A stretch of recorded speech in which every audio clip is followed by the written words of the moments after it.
Hello dear students, આજનો આપણો topic છે કે ક્વેશ્ચન ટેક્સ. તો આપણે સમજીએ મિત્રો કે ક્વેશ્ચન ટેક્સ સૌથી પહેલાં તો કહેવાય કોને, તો કે વાક્યના અંતે મૂકવામાં આવતો ટૂંકો પ્રશ્ન અથવા તો અનુક પ્રશ્ન, ટૂંકો અથવા તો જે અનુક પ્રશ્ન હોય તો એને આપણે શું કહીશું તો કે ક્વેશ્ચન ટેગ. હવે ક્વેશ્ચન ટેગનો નિયમ છે કે જ્યારે વાક્ય હકારમાં હોય ત્યારે ક્વેશ્ચન ટેગ હંમેશા નકારમાં આવે છે, અને જ્યારે પણ વાક્ય નકાર હોય ત્યારે ક્વેશ્ચન ટેગ હંમેશા હકારમાં મૂકવામાં આવે છે. For example, I play cricket. તો અહીંયા આપણે જોઈશું તો વાક્ય કેવું છે તો કે હકાર વાક્ય છે. તો અહીંયા આપણે ક્વેશ્ચન ટેગ મૂક્યું આઈ પ્લે, એટલે કયો ટેન્સ તો કે સિમ્પલ પ્રેઝન્ટ ટેન્સ. તો અહીંયા લખવું પડશે કે ડોન્ટ આઈ. બીજું એક્ઝામ્પલ કે હી ગોઝ ટુ માર્કેટ. તો મિત્રો અહીંયા જોઈશું તો આ પણ સિમ્પલ પ્રેઝન્ટ ટેન્સ. તો અહીંયા લખવું પડશે આપણે કે ડઝન્ટ હી.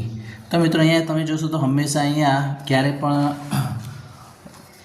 નામનો ઉપયોગ નહીં થાય. હંમેશા અહીંયા તમારે ધ્યાન રાખવાનું છે કે પ્રોનાઉન્સ એટલે કે સર્વનામનો જ ઉપયોગ થશે.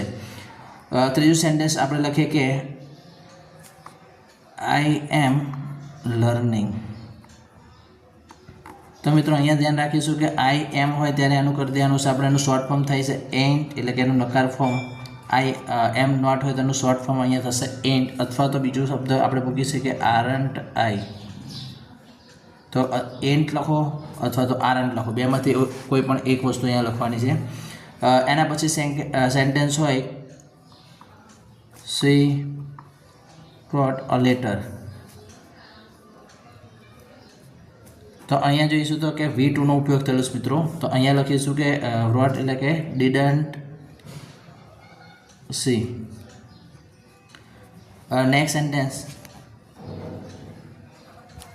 they have many books. તો મિત્રો અહીંયા લખીશું કે have છે તો એનું થશે haven't, અને અહીંયા દેનું દે, haven't they. ઓકે મિત્રો, તો અહીંયા સુધી આપણે અત્યારે રાખ્યું. હવે આનો ક્વેશ્ચન ટેગનો ડિટેલ્સમાં વિડીયો પણ હું બનાવીશ. ત્યાં સુધી દરેક સ્ટુડન્ટને ગુડ બાય, ટેક કેર.